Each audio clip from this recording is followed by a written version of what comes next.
வணக்கம் நண்பர்களே. எம்எஸ்வியின் பாடல்கள் என்றாலே அதில் ஒரு துள்ளலும் துடிப்பும் நிச்சயம் கலந்திருக்கும். நினைத்தாலே இனிக்கும் படத்தில் இடம்பெற்ற எங்கேயும் எப்போதும் சங்கீதம் சந்தோஷம், ராத்திரிகள் வந்துவிட்டால் சாஸ்திரங்கள் ஓடிவிடும் என்ற பாடல் நிச்சயம் கேட்பவர்களை ஆட்டம் போட வைக்கும். அந்த அளவுக்கு இனிமையான பாடல், மனதை மயக்கும் இனிமையான பாடல்களை தந்ததாலேயே அவருக்கு மெல்லிசை மன்னன் என்ற பட்டம் கிடைத்தது. கவிஞர்களின் பாடல் வரிகளுக்கு தனது இசையால் உயிர் கொடுத்தவர்தான் எம்எஸ்வி.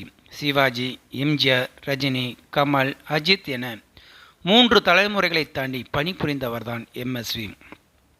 ஜெயசங்கர், சிவகுமார், முத்துராமன் என பாரபட்சமின்றி தனது இசையை அள்ளி வழங்கிய வள்ளல் அவர். இசையமைப்பதோடு நிறுத்திவிடாமல் சில பாடல்களை தந்து வித்தியாசமான குரலால் பாடி ரசிகர்கள் மனதில் இடம் பிடித்தவர்தான் எம்எஸ்வி. ஊருக்காக ஆடும் கலைஞன் தன்னை மறப்பான், தன் கண்ணீரை மூடிக்கொண்டு இன்பம் கொடுப்பான். புலிகளும் அழுவது ஏது, அடப்பறவைகள் அலறியாது, போர்க்கள நீ புகும் போது புல் தைப்பது காலறியாது. மகனே மகனே காற்றுக்கு ஓய்வென்பது ஏது, அடையேது, கலைக்கு ஒரு தோல்வியும் கிடையாது கிடையாது என்ற பாடல் வரிகளை உண்மையாக்கியவர். காலத்தால் அழியாத பல படங்களை கொடுத்தவர் எம்எஸ்வி. தனது இசையில் மட்டுமின்றி தேவா, ஏஆர் ரகுமான், கங்கை அமரன், யுவன் சங்கர் ராஜா, ஜிவி பிரகாஷ் ஆகியோரது இசையிலும் பாடல்களை பாடியுள்ளார்.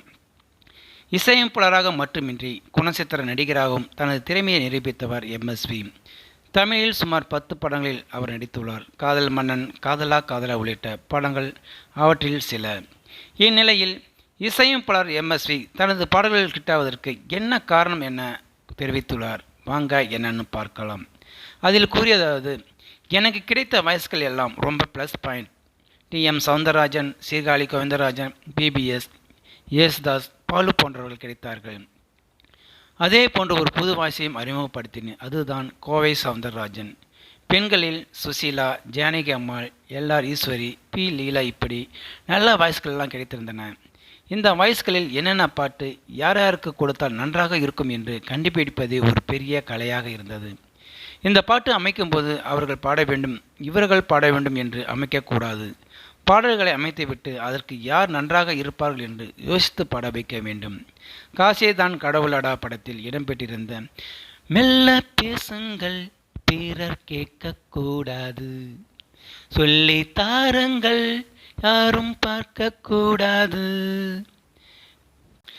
என்ற பாடல் கொஞ்சம் கசியாக பாட வேண்டும் என்பதால் எல்ஆர் ஈஸ்வரியும் கோவை சவுந்தரராஜனும் பாடியிருப்பார்கள். ஸோ நேயர்களே, இந்த வீடியோ பார்த்துருக்க நீங்கள் வீடியோ பிடிச்சிருந்தால் லைக் பண்ணுங்கள், ஷேர் பண்ணுங்கள். வீடியோ பற்றின கருத்துக்களை கமெண்ட் பாக்ஸில் கமெண்ட் பண்ணுங்கள். அப்படியே பக்கத்தில் இருக்கிற பெல் சிம்லையும் கிளிக் பண்ணுங்கள். அப்போ தான் நான் போடுற வீடியோ அடிக்கடி வந்து ரீச் ஆகும். மறக்காமல் சேனலை சப்ஸ்கிரைப் பண்ணுங்கள். தேங்க்யூ, வணக்கம்.